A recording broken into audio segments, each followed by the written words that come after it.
네, 오늘 사무엘하 10장, 11장 말씀인데요. 10장은 저희가 이제 방금 전에 읽은 것처럼 이 암몬 족속에 대한 이야기입니다. 그래서 암몬이 이 유당 동편에 있는 나라인데 이스라엘과는 요단강을 사이에 두고 이제 대치에는 인접하는 그런 국가죠. 비록 이방 땅이지만 사실상 저희들에게도 아주 익숙한 그런 지명 아니겠습니까? 뭐 암몬, 모압 이런 족속들이 참 많이 성경에서도 유래가 되었는데 사실 그 이름의 뜻은 친족의 근친의 이런 이제 뜻을 가지고 있는 지명입니다. 그 유래를 잠깐만 살펴보자면요. 구약에서 대표적으로 타락한 그 도시로 알려져 있는 소돔과 고모라 잘 알고 있지 않습니까? 당시 이제 성경 인물로 저희가 알고 있듯이 이제 롯이라는 그런 인물이 살았었는데 그 아브라함의 조카였던 그 롯이 소돔과 고모라가 멸망한 이후에 그가 이제 남겨진 가족들과 데리고 소알 이제 근처에서 머물고 있었던 때입니다.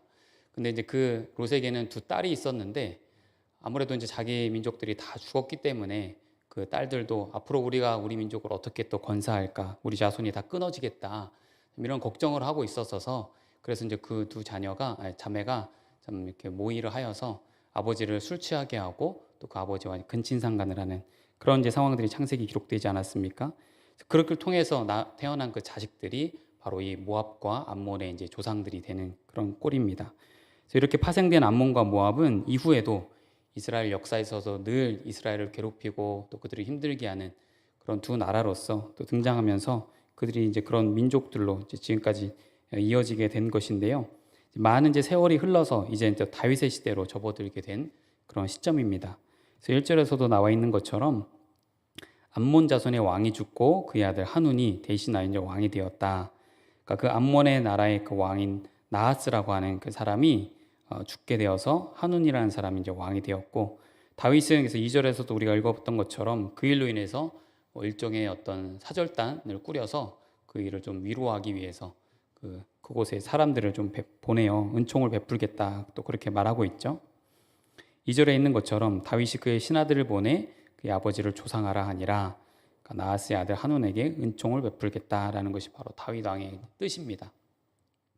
여기서 이제 은총이라고 하는 건 구약에서도 많이 이제 언급되어 있고 여러분들도 아마 간간히 이제 설교 말씀을 통해서 아마 들어서 아실 것인데 히브리어로는 이제 헤세드라고 표현되는 그런 단어입니다. 주로는 이제 하나님의 속성을 나타낼 때 바로 이 헤세드, 은총이라는 단어가 많이 언급이 되고 있는데요. 하나님의 어떤 자비하심, 사랑, 인애, 하나님의 능력, 하나님의 또 은혜 이런 데 이제 많이 표현되는 그런 단어들로 주로 사용됩니다.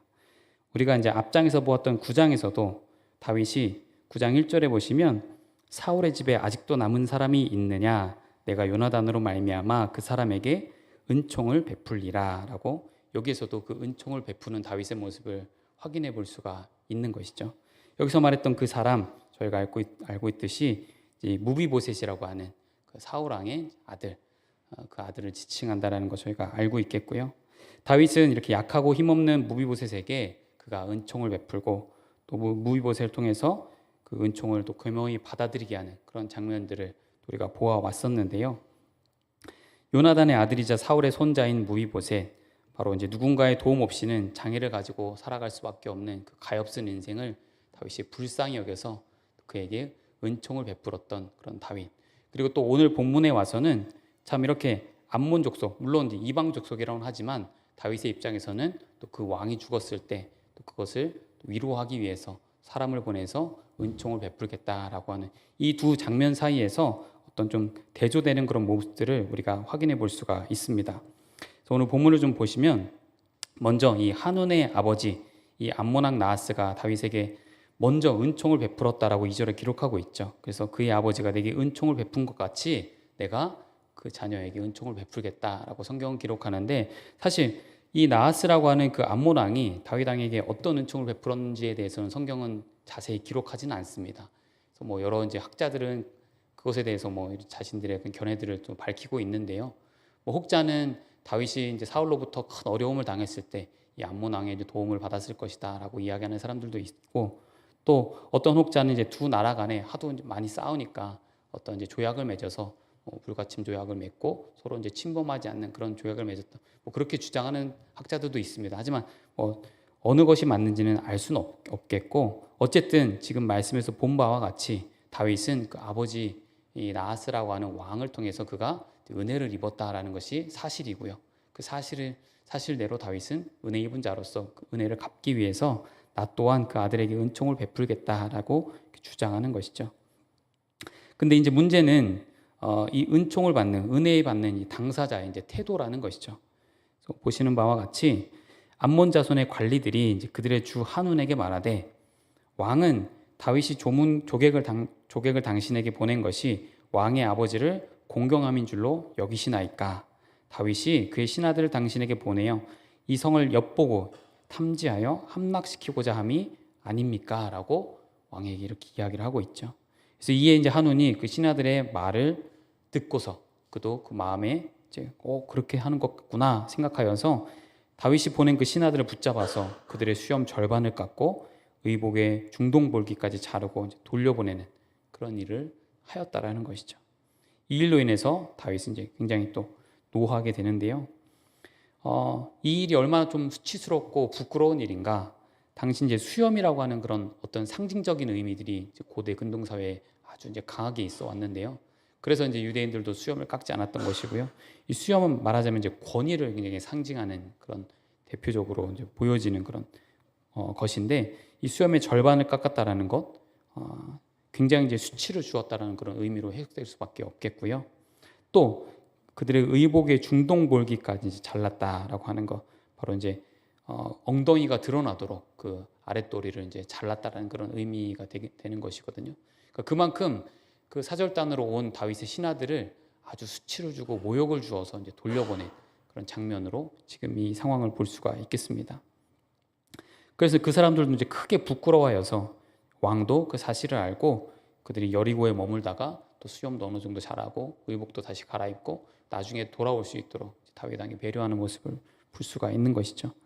이 일로 인해서 암몬 자손들이 자기들이 다윗에게 미움이 된 줄 알고 스스로도 아마 그것을 알았는가 봅니다.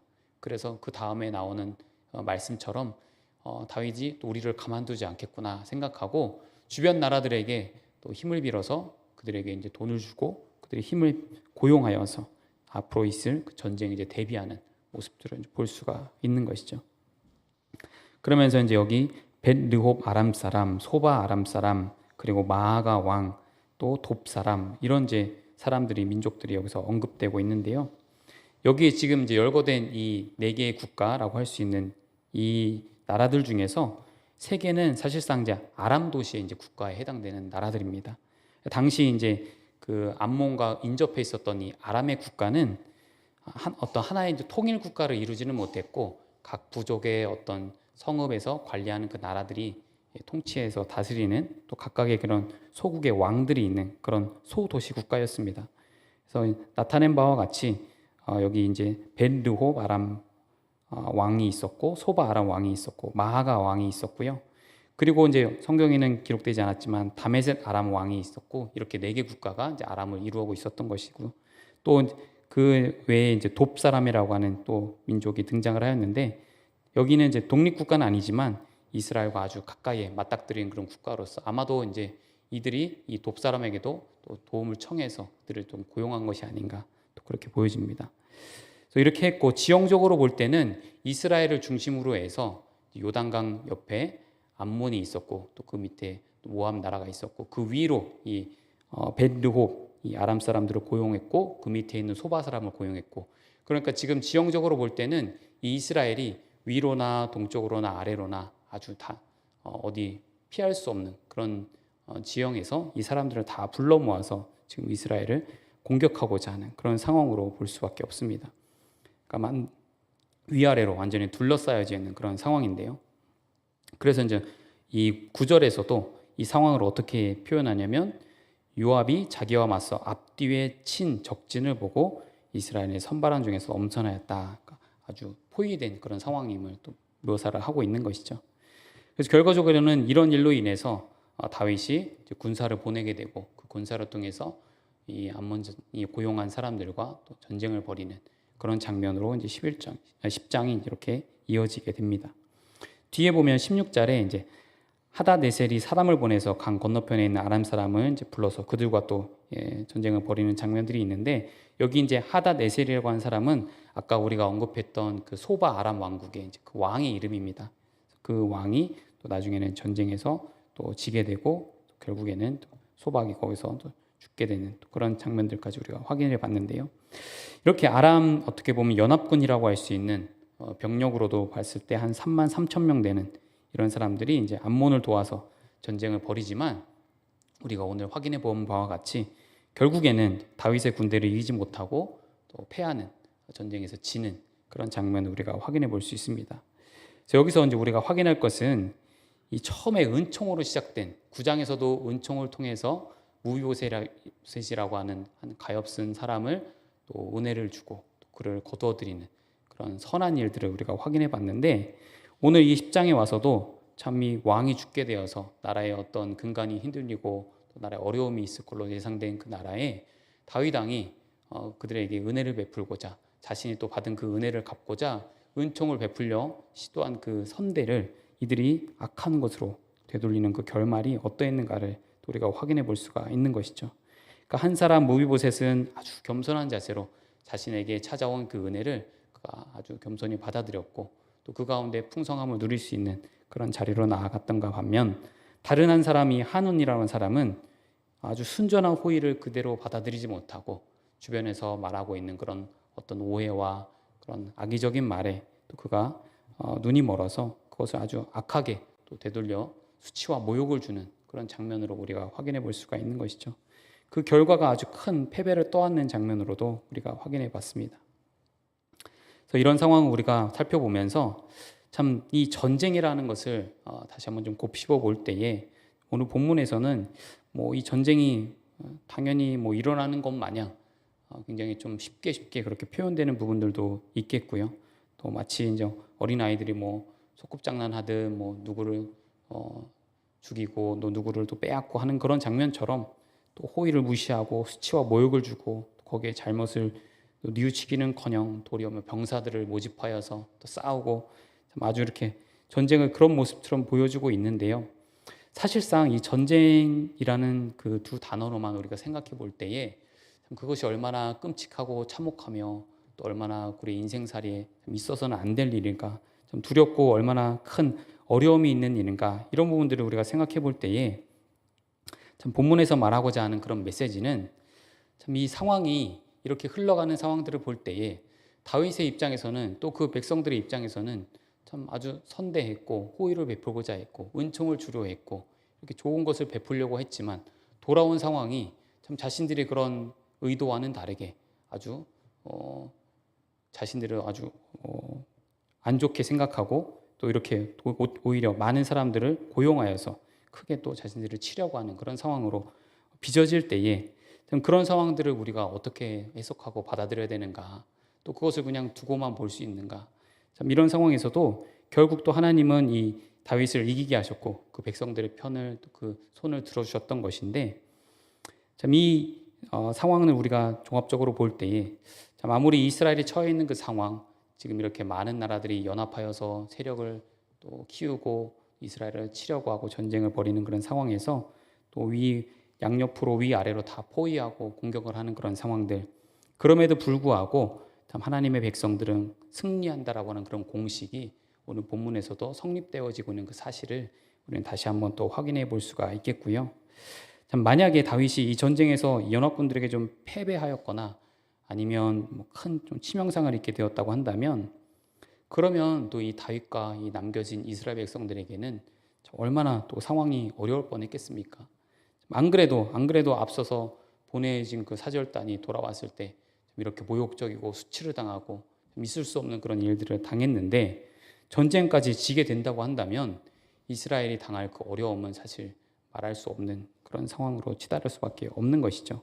그렇기 때문에 이 전쟁은 단순히 참 어떤 민족들 간의 세력 다툼이거나 아니면 뭐 자신들의 그런 체면을 세우기 위해서 벌이는 그런 전쟁이 아니라, 어떻게 보면 참 하나님의 살아계심을 두고 또 하나님께서 좀 그들로 하여금 자신의 살아계심을 온 인류에게 좀 알리고 싶은 그런 하나님의 정쟁 방식으로 좀 보여야 할 것이 아닌가 좀 생각하게 됩니다.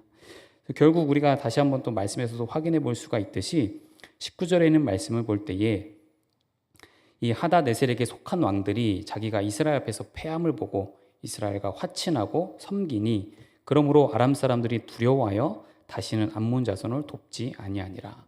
이들이 자신들이 고용된 그런 고용주를 이제는 돌아서서 이렇게 이스라엘을 함부로 하면 안 되겠구나 생각하고 도리어 이 암몬 자손을 돕지 않는 그런 상황에까지 벌어지는 모습을 우리가 확인할 수가 있듯이 이들의 마음속에는 이제 그 전능하신 하나님에 대한 두려움이 있다라는 것이죠. 우리가 아무리 이렇게 많은 병력을 모으고 새를 키우고 힘을 합쳐도 그 작은 나라 이스라엘은 우리가 어떻게 할 수 없는 것이겠구나. 하나님께서 계시기 때문에 우리는 질 수밖에 없구나라는 것을 이들은 아마 스스로가 전쟁을 통해서도 잘 알 수가 있었던 것이겠죠. 다만 이제 이 암몬 자손들은 그런 것을 미처 깨닫지 못하고 그들이 베풀어 준 호의를 그렇게 제대로 갚지 않음으로 인해서 이렇게 큰 또 어려움을 그들이 당했다라는 건 우리가 볼 수가 있겠습니다. 그래서 오늘 말씀을 사실 또 우리가 어떻게 적용할까 이런 부분들이 참 쉽지는 않겠는데요. 우리도 그냥 말씀 그대로 우리가 생각하고 깨달은 바에 의하면 우리도 누군가를 통해서 어떤 호의를 받을 수도 있고 은혜를 입을 수도 있고 은총을 입을 수도 있고 좋은 선의를 우리도 받을 수도 있겠죠. 하지만 우리 자신 스스로가 참 그 일에 대해서 또 우리가 그대로 받아들이지 못하고 또 어떤 다른 마음을 가지고 있다거나 그에 대해서 우리가 곱지 않은 시선으로 받아들이게 된다고 한다면 그걸 또 우리는 그렇게 호의로 받지 못하고 또 우리의 어떤 악한 마음으로 그들을 대하지 않을까 생각합니다. 그래서 그런 부분들을 우리가 생각할 때에 참 어떤 상황이 주는 그런 무엇이 아니라 우리에게 베풀고자 하는 그런 마음, 우리를 돕고자 하는 마음, 우리에게 따뜻함을 보여주고자 하는 그런 마음들이 있을 때 우리가 그것을 또 감사하게 받고 그런 가운데 또 하나님의 어떤 돌보심과 은총, 그 은혜가 우리 가운데 또 풍성하게 있을 줄로 믿고 우리가 이 상황들을 우리 인생들을 살아야 될 것이 아닌가 생각합니다. 아마 이런 암몬 자손들도 참 처음부터 그런 호의를 그대로 받았다고 한다면 이런 일은 애초부터 일어나지 않았을 뿐만 아니라 얼마나 그 두 나라 사이에 화목하게 지낼 뿐만 아니라 평안이 쭉 유지되지 않았을까 생각할 건데 그렇지 못했던 것, 그 이 한순간의 그런 상황과 판단들이 참 아쉽게만 여겨질 뿐만 아니라 그 이후에도 이 두 나라는 절대적으로도 아주 풀지 않는 그런 안타까운 상황들을 우리가 보지 않습니까?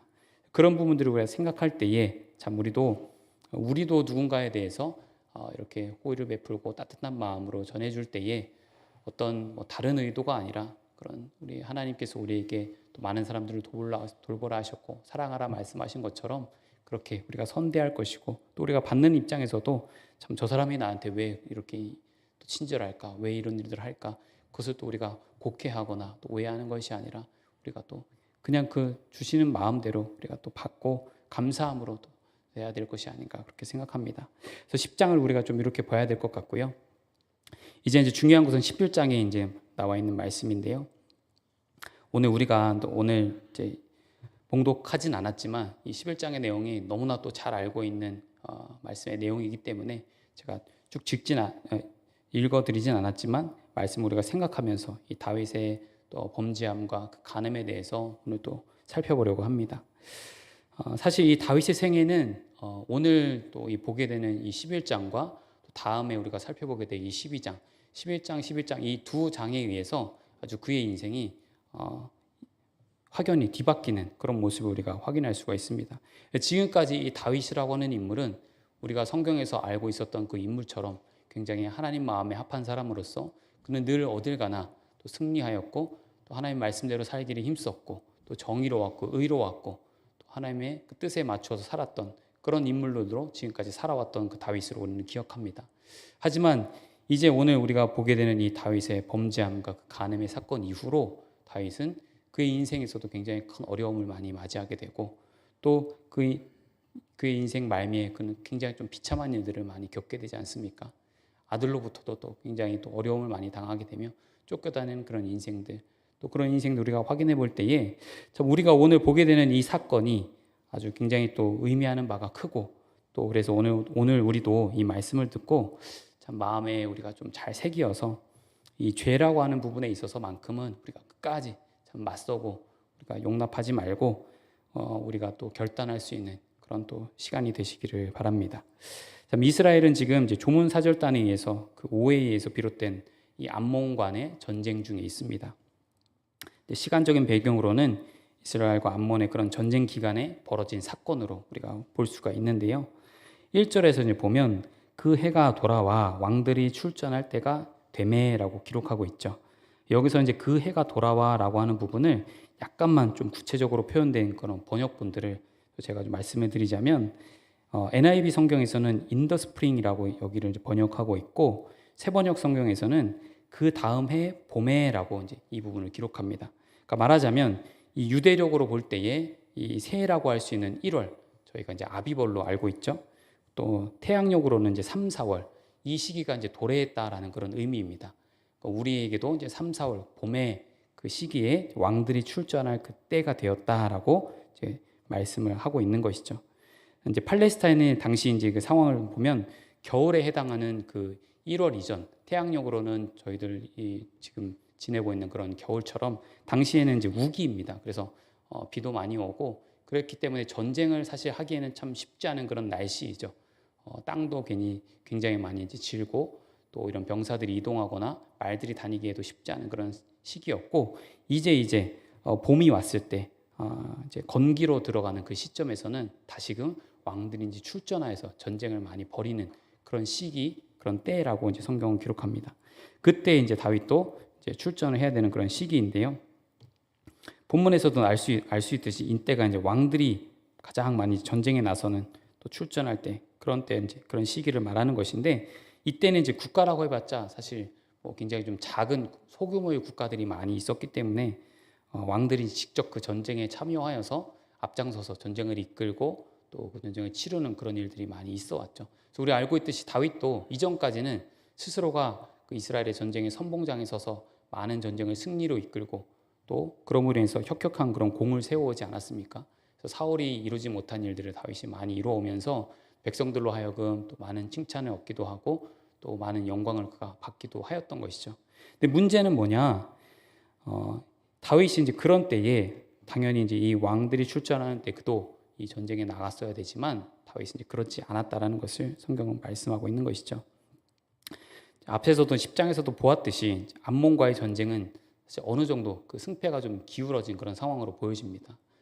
지금 우리가 앞에서도 확인하였듯이 하다데셀 또한 그가 이제 패했다라고 인정을 하고 더 이상 이제 암몬을 돕지 않겠다 선언한 이후에 암몬은 이제 굉장히 난처한 그런 상황이 되었죠. 자신이 어떻게 이스라엘을 이길 수 있을까 그런 상황이 되었을 텐데요. 아람 족속도 도와주지 않는 그런 상황에서 이제 다윗이 어느 정도 이스라엘이 승기를 잡았다라고 할 수 있는 그런 상황입니다.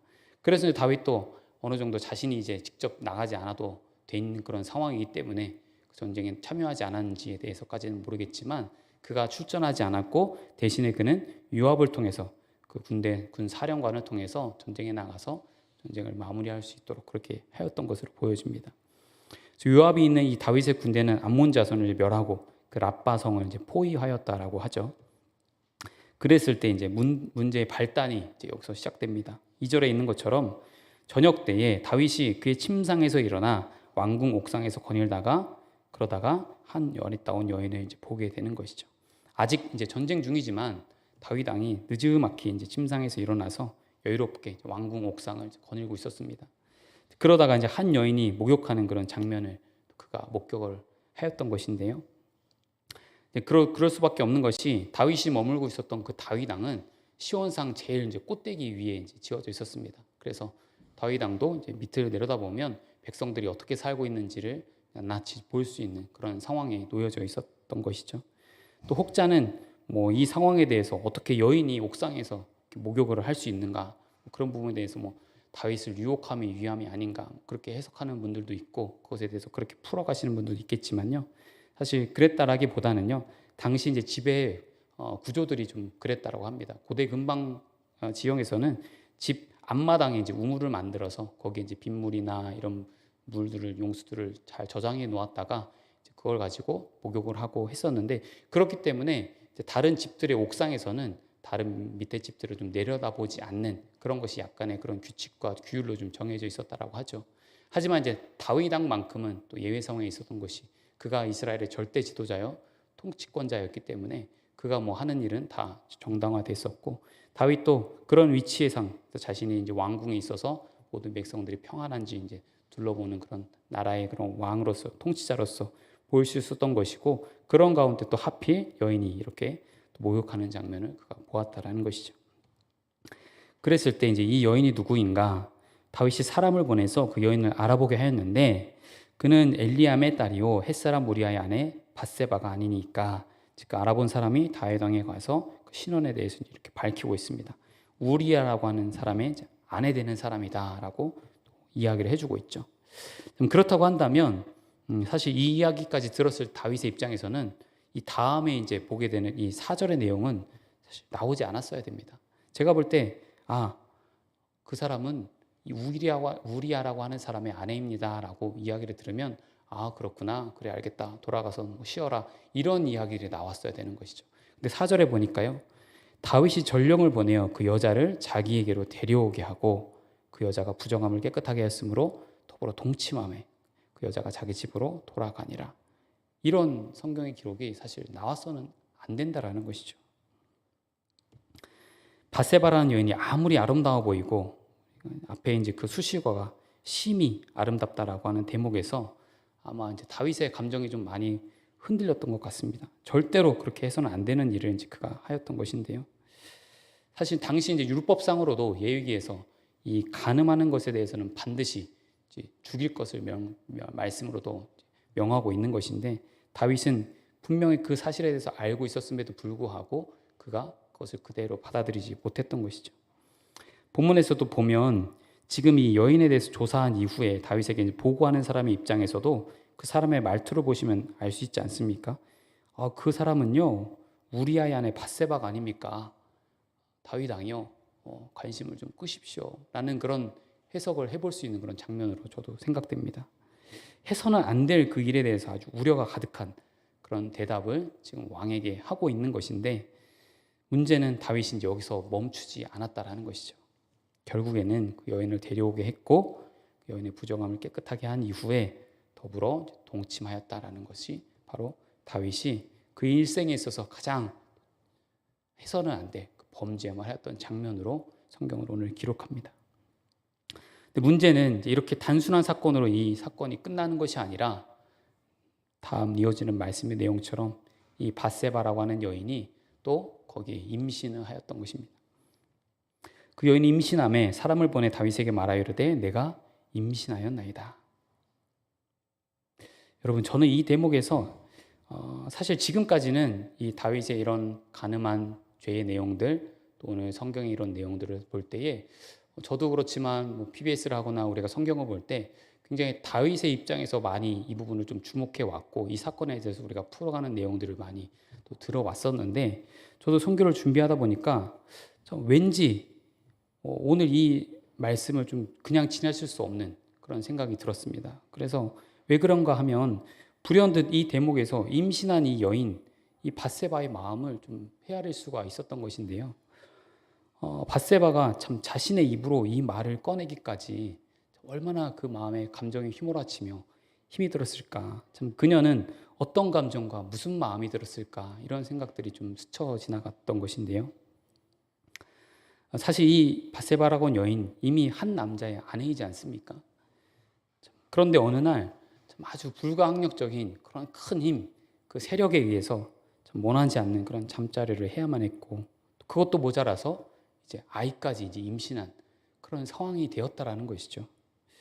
물론 이제 오늘 본문에서 이런 부분까지 제가 다 세세하게 짚어가면서 또 풀어가고 말씀을 또 전할 수는 없지만, 그래도 한 번쯤은 이 다윗의 이 범죄함이 비단 그 자신에게 큰 죄요, 또 이스라엘 역사에 있어서도 굉장히 부끄러운 그런 사건으로 지금까지 기록되어 왔고 우리도 그렇게 알고 있지만, 또 그 한편으로 이 불쌍하고 힘없는 여인에게 참 정말 씻을 수 없는 그런 아주 치욕적이고 아주 큰 죄를 범하였던 사건이었구나라는 것을 다시 한번 또 되짚어보게 되는 그런 사건이었다라는 것이죠. 그래서 참 자신의 입으로 내가 임신을 하였다라는 그 말을 하기까지 이 여인의 입장에서 얼마나 큰 고뇌와 힘듦과 그런 마음의 복잡함들이 있어 왔을까를 생각해 볼 때에 참 그런 측면에서 이 다윗은 굉장히 너무나 씻을 수 없는 그런 죄를 범한 것이 맞고, 또 앞으로도 이제 그런 심판 회개의 자리로 나아가긴 하겠지만요.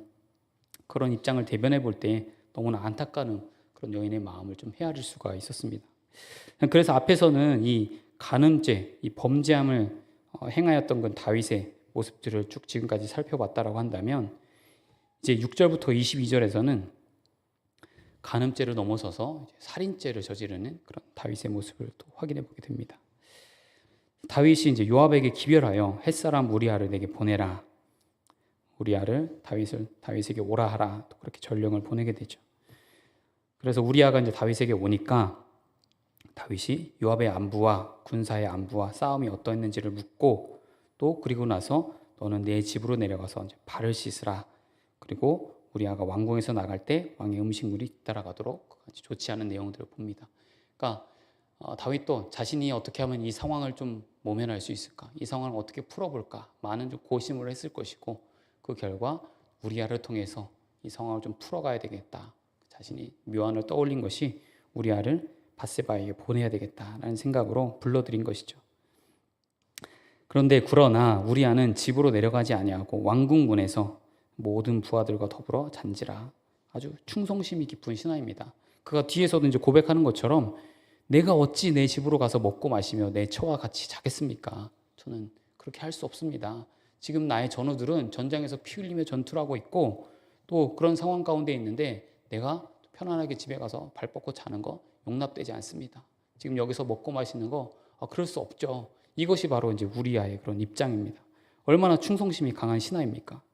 그럼에도 불구하고 다윗은 우리아가 지금 자기 집으로 가지 않으면 이 상황을 어떻게 풀어내겠습니까? 우리아가 집으로 가야 거기서 밧세바를 또 만나게 되고, 그러면 또 둘이서 어떻게 또 합방을 할지 알 수 없는 상황에서 그런 일이 있어야 밧세바가 임신한 사실이 좀 덮어지는 것이 아니겠습니까? 그래서 지금 기필코 다윗의 입장에서는 그를 보내야 되는 것이고, 우리아는 절대로 집에 갈 수 없다. 지금 이 상황이 대치되어 있는 상황입니다. 결국에는 또 다윗이 그를 부르죠. 13절에 그를 불러서 그로 그 앞에서 먹고 마시고 취하게 하니 저녁 때에 그가 나가서 그의 주의 부하들과 더불어 침상에 눕고 집으로 내려가지 아니하였다. 사람이 보통 이제 술 취하게 되면, 여러분들은 이제 취해 보신 기억이 없으시기 때문에 아마 잘 모르실 텐데요. 저도 이제 일전에 있었던 그런 과거의 기억을 떠올려 보면요, 부끄러운 일이지만 너무 죄송합니다. 취하게 되면 정신력, 판단력이 많이 흐려지죠. 또 그리고 자신이 이런 어떤 마음가짐이나 몸가짐을 좀 제대로 할 수 없는, 그래서 술 취할 때 이런 여러 가지 안 좋은 일들이 많이 일어나지 않습니까? 다윗도 아마 그런 걸 좀 기대었는지 모르겠습니다. 그래서 그를 취하게 하여서 집으로 보낼 수 있도록 그렇게 지금 종용했던 것인데, 그런 상황에서도 이 우리아는 끝끝내 집에 가지 않고 자신이 버텨왔던 아주 충성심이 강하고 우직할 뿐만 아니라 고든 옛날 시대로 말하자면 그런 선비 같은 그런 사람이 아니었나 봅니다. 그런 우리아의 모습들을 확인해 볼 수가 있고, 결국에는 다윗이 우리아가 집에 가지 않으니까 어떻게 할 수 없는 그런 상황에서 지금 밧세바는 앞으로 배가 불러올 것이고, 그러면 이 일이 어떻게 됐는가 드러나게 될 것이고, 그럼 자기가 왕으로서 굉장히 체면이 떨어지는 상황 아니겠습니까? 그래서 우리아를 맹렬한 전투의 전장에 앞세워서 그를 죽게 하는 편지를 우리아의 손에 들려서 그가 지금 요압 장군에게 가도록 그렇게 명령하고 있습니다. 사실 저희가 이 상황이 좀 쭉 이렇게 봐서 이렇게 해서 우리아가 전장에 가서 죽었구나, 우리아가 이렇게 돼서 참 안타까운 일을 당할 수밖에 없었구나, 우리는 이렇게 알고 있지만, 이 우리아라고 하는 이 인물을 우리가 생각해 봤을 때 참 이 사람을 잃었다라는 하는 것은 이 다윗의 입장에서 얼마나 전력상으로도 큰 손실이 아닐까 생각합니다. 이렇게 충성스럽고 우직하고 나라와 또 자기의 왕을 생각하는 인물이 세상 또 어디 있겠습니까? 자신을 죽이라고 하는 그 명령을 본인 스스로 그 편지를 가지고 장군에게 나아가는 그 우리야. 사실 웬만한 사람이라고 한다면 여기 좀 뭐가 써 있을까? 왕이 나에게 좀 칭찬을 했나? 아니면 뭔가 좀 흠이 좀 적혀 있나? 이런 걸 좀 열어볼 법도 한데, 우리아는 그러지 않고 사실 고지고대로 가지고 요압에게 가지고 나아가서 본인이 죽게 되는 그런 안타까운 일을 또 겪게 되는 거 아니겠습니까? 다윗에게도 굉장히 큰 전력의 손실뿐만 아니라 이런 사람을 참 곁에 두었다라고 한다면 앞으로도 다윗이 굉장히 좀 승승장구하고 어찌 보면 더 큰일을 많이 할 수 있었을지 모르겠지만 성경은 또 그렇게 안타깝게 우리아의 죽음으로 결말을 맺게 되죠. 그래서 우리가 지금 살펴본 것과 같이 우리아는 이렇게 아주 극렬한 전투의 맨 앞선에 서서 그는 또 죽음을 맞이할 수밖에 없었고, 이제 그 이야기를 다윗도 듣게 되고 또 아내인 밧세바도 듣게 됩니다. 밧세바는 참 슬피 울며 그 남편이 떠나간 상황에 대해서 이제 받아들일 수밖에 없는, 임신한 상황도 아주 애처롭고 자신의 상황이 참 처량한 상황이지만 이제는 또 남편까지 잃어버리게 되는 안타까운 일들을 이제 겪게 되는 것이죠. 그래서 이렇게 해서 11장에서는 다윗의 어떤 범죄함을 우리가 보게 된 것이고요. 이제 다음 시간 우리가 살펴보게 될 12장에서는 다윗의 이제 회개함을 우리가 보게 될 것인데요. 그렇다면 오늘 말씀을 통해서 우리가 좀 어떻게 또 깨달아야 되는지 말씀들을 좀 정리해 보자면, 이 다윗을 통해서 우리는 하나님 마음에 가장 합한 사람이라고 했던 그 인물, 성경에서 어떻게 보면 가장 위대한 인물이라고 한 사람을 꼽으라고 한다면 단연코 또 많은 사람들이 이 다윗을 뽑지 않을까 생각하는데, 이 다윗조차도 이렇게 범죄 앞에서는 한없이 참 작아진 그런 치졸한 사람의 모습을 우리가 확인해 볼 수가 있습니다. 이 다윗이 어떤 일들을 행했냐고 하냐면요, 그가 이제 요압의 보고를 듣고 나서 우리아가 죽었다는 소식을 듣고 그가 요압에게 무슨 말을 하느냐, 25절에 보시면 칼은 이 사람이나 저 사람이나 삼키느니라 라고 그에게 말합니다. 그러니까 말하자면 지금 어떤 이 상황이 이렇게 된 것에 대해서, 이 무고한 우리아가 죽을 수밖에 없는 이 상황에 대해서 그는 이것이 어떤 자신의 책임이나 아니면 너가 그 일을 잘 수행해서 우리아가 그렇게 된 것이 아니라 이것이 칼에 의해서 어쩔 수밖에 없는 상황이었다라고 그 책임을 그곳으로 돌리고 있다는 것이죠. 칼에 뒤집어 쓰고 있습니다. 다윗은 하나님의 말씀이 아니라 아주 자기 합리화하는 그런 기준에 따라서 죄를 판단하고 있는 모습을 보여주고 있는데요. 그러면서 하는 말이 이 일로 걱정하지 말라라고 그를 한편으로 위로하고 있죠. 풀어서 설명하자면 이 일에 대해서 네 스스로 악하지 않은 일로 여기면서 너는 전쟁에 전념하라라고 성경, 새번역 성경에서는 풀이하고 있습니다. 그러니까 이것은 나의 잘못도 아니야, 너의 잘못도 아니야, 이것은 전쟁에서 어쩔 수 없이 일어나는 그 일이야. 그러니 너는 다시 전쟁에 나가서 그 일에 매진해라고 자기와 합리할 뿐만 아니라 모든 책임을 전쟁의 칼에 돌리는 그런 모습을 볼 수가 있는 것이죠. 하지만 이 일은 결국 하나님께 다 밝히 드러난 일로 또 보여졌던 것이고, 하나님은 이 일을 악하게 보셨다라고 성경은 기록하고 있습니다. 결국 이 악하고 참된 것에 대해서는 우리 스스로가 판단할 수 있는 것이 아니라 하나님 보시기에, 하나님의 관점에서, 하나님의 입장에서 그것이 어떠한가 판단될 수 있는 영역이다라는 것을 우리가 알아야겠죠.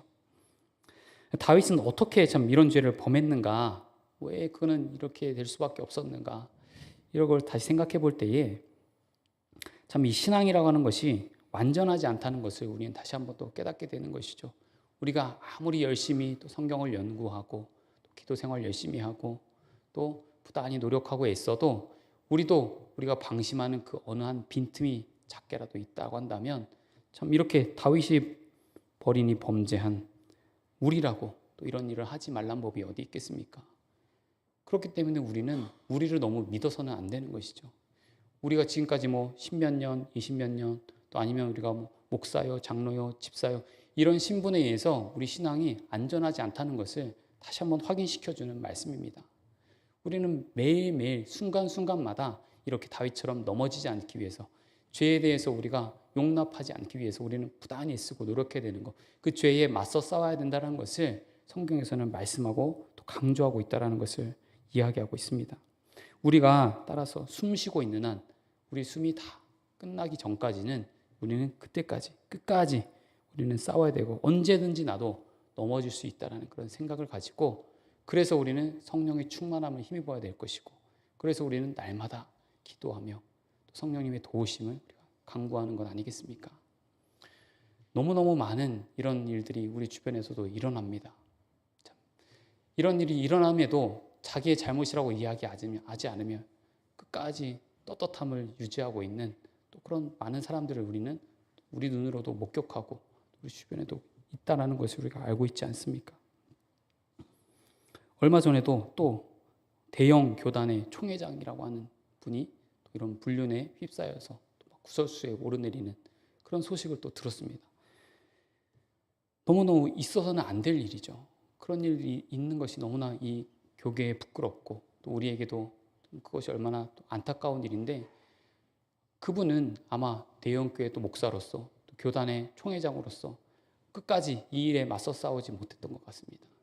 한순간 또 그런 넘어질 수 있다라는 그런 생각을 자각하고 그가 또 어떤 주변의 어떤 뭐 호의나 따뜻함 그런 것들을 좀 본인들도 좋게 여겼을 때에 넘어질 수 있는 상황이 분명히 생길 수 있다라는 것을 우리는 늘 명심하고 기억해야 된다라는 것이죠. 고린도전서 10장 10절 말씀입니다. 그런즉 선줄로 생각하는 자는 넘어질까 조심하라. 우리가 이 정도 했기 때문에, 이 정도 우리가 신앙생활하고 이 정도 했으면 우리도 좀 안정권에 들었다라고 우리가 그렇게 안심하는 순간 우리도 넘어질 수 있기 때문에 늘 항상 조심하고 경계하면서 우리가 죄를 멀리하고 맞서 싸워야 된다는 것을 본문을 통해서도 강조하고 또 강조하고 있습니다. 하나님께 늘 간구하고 기도하면서 하나님께 우리는 기도해야 됩니다. 하나님, 참 정욕으로부터 좀 우리 눈을 지켜보아 주시고 또 우리가 그런 상황에서 휘둘리지 않고 흔들리지 않고 넘어지지 않도록 성령 하나님 나를 지켜주시옵소서. 그런 기도를 우리가 늘 되뇌이면서 우리가 어떤 상황에 대해서 어떤 사건에 대해서 마주하고 또 대해야 되는 것 아니겠습니까? 이런 본문에서 나와 있는 것처럼 이런 성적인 유혹이 우리에게 있을 때 우리는 늘 말씀을 통해서 많이 들어왔다시피 요셉의 아주 모범적인 사례들을 우리가 잘 알고 있지 않습니까? 그런 상황이 있을 때는 우리는 늘 피하는 게 가장 정답이다라는 것을 우리가 잘 알고 우리를 너무 믿지 말고, 다윗은 이렇게 걸려 넘어졌지만 요셉은 그가 어린 나이임에도 불구하고 그는 상황을 모면하고 피해서 죄짓지 않는 그런 신실함을 그가 보여주지 않았습니까? 그렇기 때문에 우리도 앞으로 또 우리에게 무슨 일이 일어날지, 어떤 상황들이 우리에게 마주할지 우리는 알 수 없습니다. 저도 지금 제가 강도사라고 해서 또 앞으로 교육자라고 해서 성직자라고 해서 이런 일이 없다라고 보장할 수 없죠. 그렇기 때문에 저도 조심해야 되고 또 그것을 두고 기도하면서 간구하면서 살아야 되지 않겠습니까? 여러분도 마찬가지입니다. 우리가 늘 항상 이런 부분에 있어서는 늘 항상 깨어서 우리가 우리 자신을 또 늘 치고 하나님 말씀에 복종하면서 또 조심하며 경계하면서 우리가 살아야 된다는 것. 이 다윗의 삶을 통해서 우리는 다시 한번 깨닫고 확인해 볼 수가 있습니다. 몇 가지만 더 정리해보고 말씀을 마무리하겠는데요. 먼저는 이 범죄한 다윗이 자신의 죄를 덮기 위해서 한 그 행위들에 대해서 우리는 좀 보려고 합니다. 참 이 죄는 발생할 수는 있지만 사실 가릴 수가 없다는 것을 우리는 다시 한번 명심해야 되겠는데요. 가릴 수 있다고 생각하는 것은 어쩌면 우리 어리석은 인간들의 우리의 생각이 아니겠습니까? 그 죄는 반드시 드러나게 돼 있고, 이 말씀에서 본 바와 같이 밧세바가 임신한 것을 알고 또 그 아들을 낳기까지는 상당한 시간이 걸리지 않겠습니까? 10달 이상의 이제 시간이 걸릴 것인데, 그 말은 다시 말하면 다윗은 자신의 범죄함을 알고도 그 기간 내내 그는 뉘우치지 않고 회개하지 않았다는 것이죠. 분명히 기회가 여러 번 있었음에도 불구하고 그는 끝끝내 그 죄를 덮기 위해서 애써왔던 그런 모습을 우리가 볼 수 있습니다. 하지만 성경은 이 다윗의 죄를 구체적으로 아주 낱낱이 기록합니다.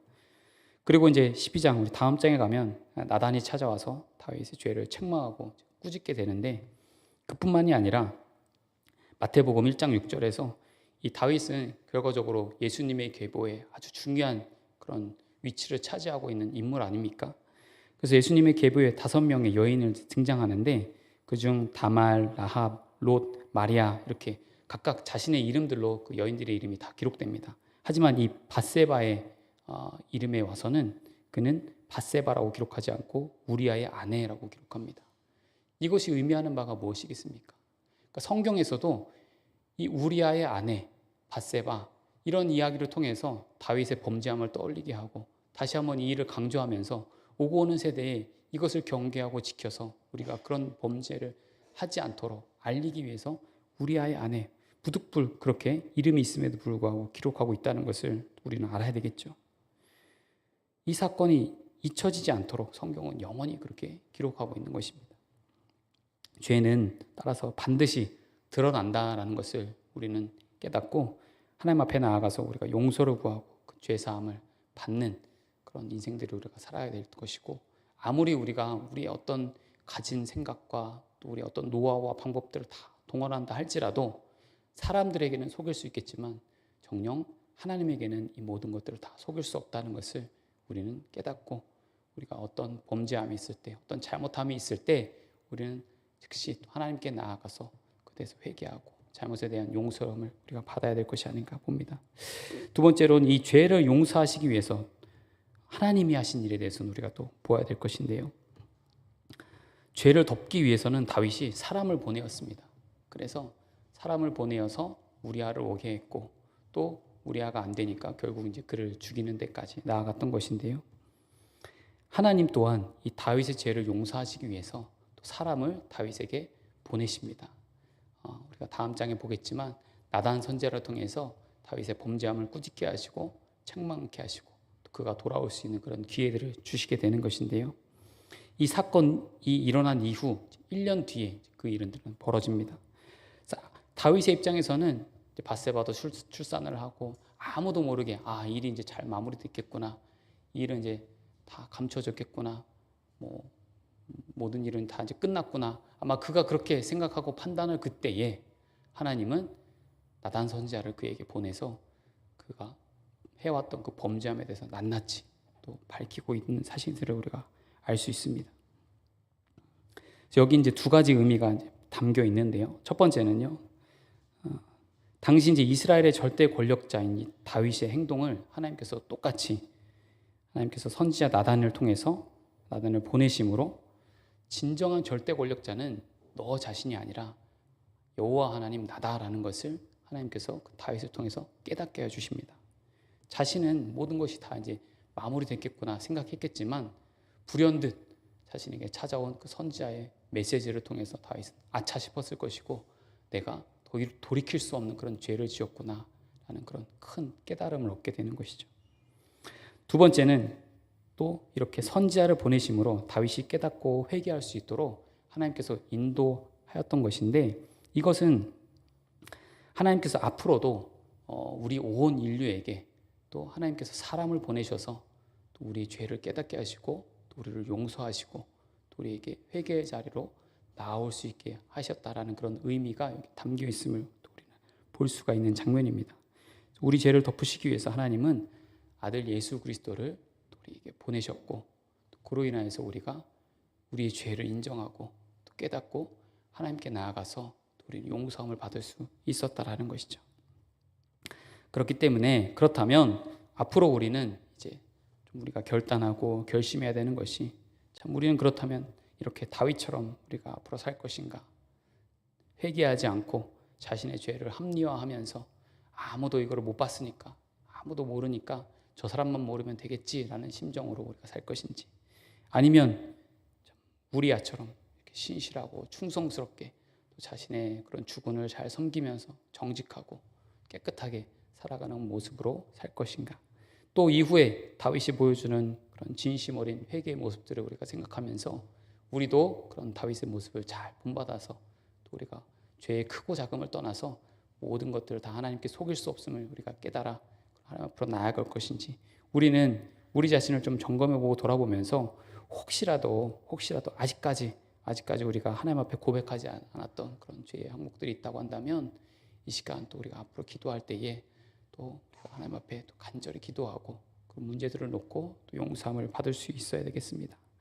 마지막으로 오늘 이 어떤 죄의 그런 점진성이라고 해야 될까요?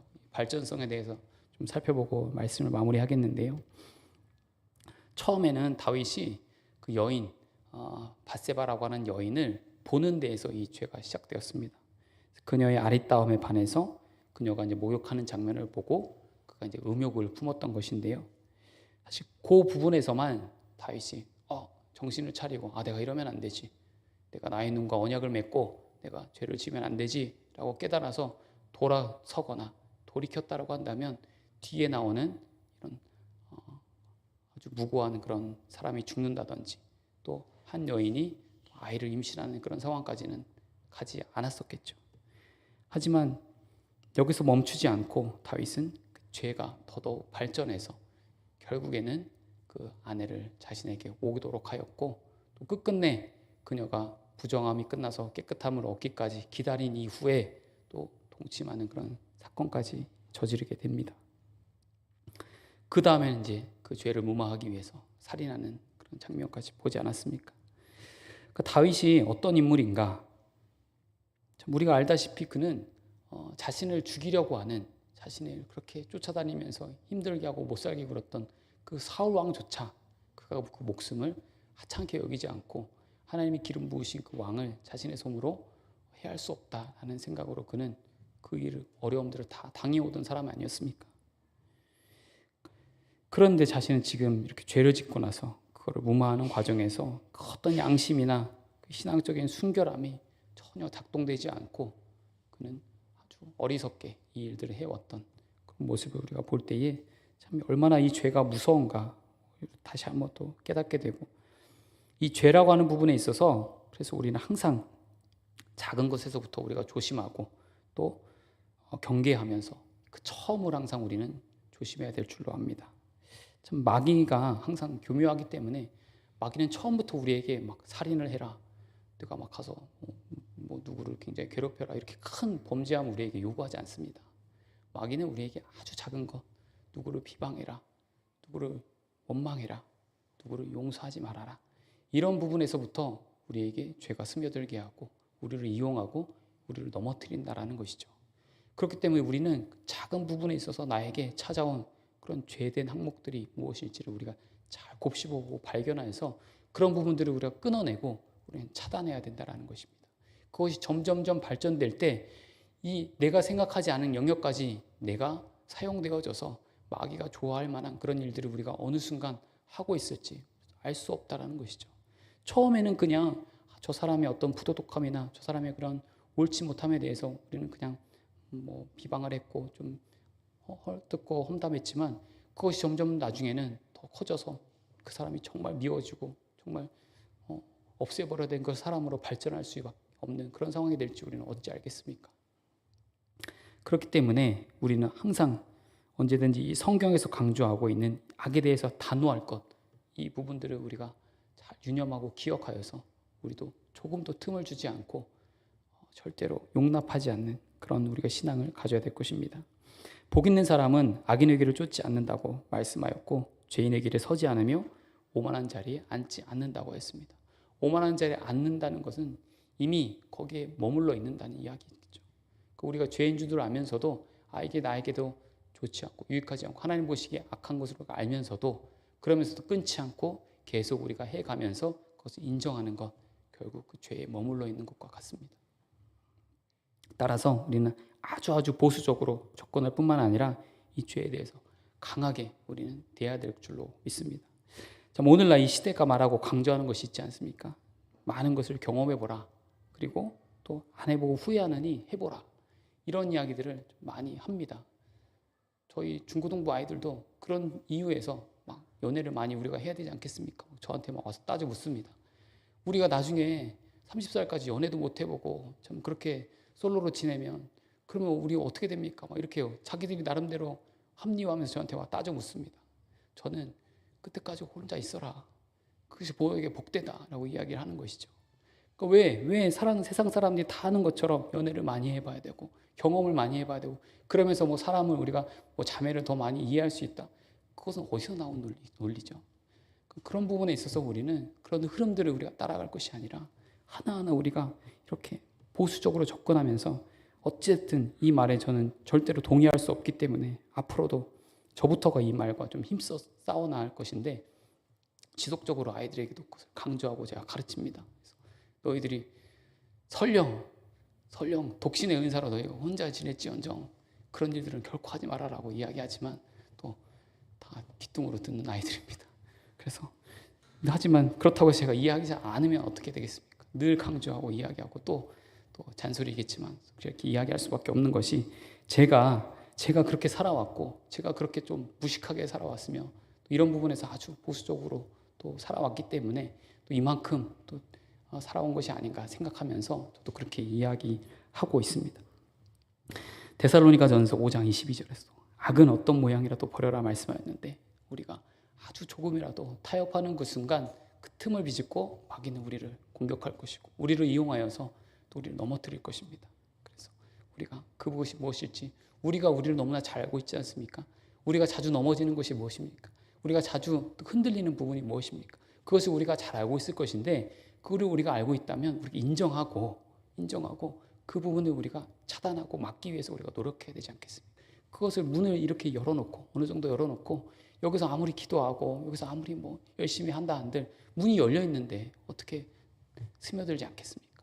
우리가 이것을 막기 위해서 차단하기 위해서 우리의 마음을 새롭게 하고 성령 하나님의 인도하심을 받아서 전적으로 우리가 성령 충만한 가운데 이런 조금의 죄도 용납하지 않는 허용하지 않는 그런 단호함과 결단들을 가지고 우리가 살아야 될 것이 아닌가. 오늘 말씀을 통해서 우리가 기억하면서 참 다윗 끝까지 참 성경에서 아주 위대한 인물로 기록될 수 있고 참 큰 영광을 받을 수 있는 그런 인물이지만 참 그가 한번 범했던 이 잘못으로 인해서 그는 또 많은 과오를 또 당할 수밖에 없는 그런 인물로 성경은 기록합니다. 그렇기 때문에 우리도 앞으로 또 우리가 어떤 일을 당하게 될지 또 마주하게 될지 알 수 없지만 그런 일들이 우리에게 찾아올 때 우리가 흔들리지 않고 굳건히 서 있으면서 아주 아무 일도 아닌 것처럼 우리가 여길 수 있는 그런 신앙들을 우리가 다 겸비하기 위해서는 참 우리가 또 말하고 또 이야기할 수밖에 없지만 또 말씀 생활, 또 기도 생활 이것만이 답이라는 것을 또 제가 말씀드릴 수밖에 없습니다. 매일매일 우리가 하루를 시작할 때 이런 마음으로 우리가 기도하고 성령 하나님 오늘도 나와 함께 해주시고 나로부터 간음한 죄, 음란한 죄, 범죄한 죄 짓지 않도록 지켜 보호해 주십시오. 기도하고 하루를 시작하는 사람과 이런 거 없이 그냥 바쁘게 또 눈을 뜨자마자 또 씻고 나가서 일하는 사람과 시작 전부터 좀 다르지 않겠습니까? 그래서 우리가 그런 마음을 좀 잘 곱씹어 보면서 우리가 하루를 좀 잘 살아가면 그 하루가 일주일이 되고 한 달이 되고 1년이 되는 것처럼 우리가 점점점 이렇게 우리를 더 신실하고 또 성결하고 또 정직한 그런 하나님의 자녀요 하나님의 인물들로 다 살아갈 수 있도록 우리가 그렇게 결심하고 결단할 수 있는 그런 이 시간 될 수 있도록 또 소원합니다.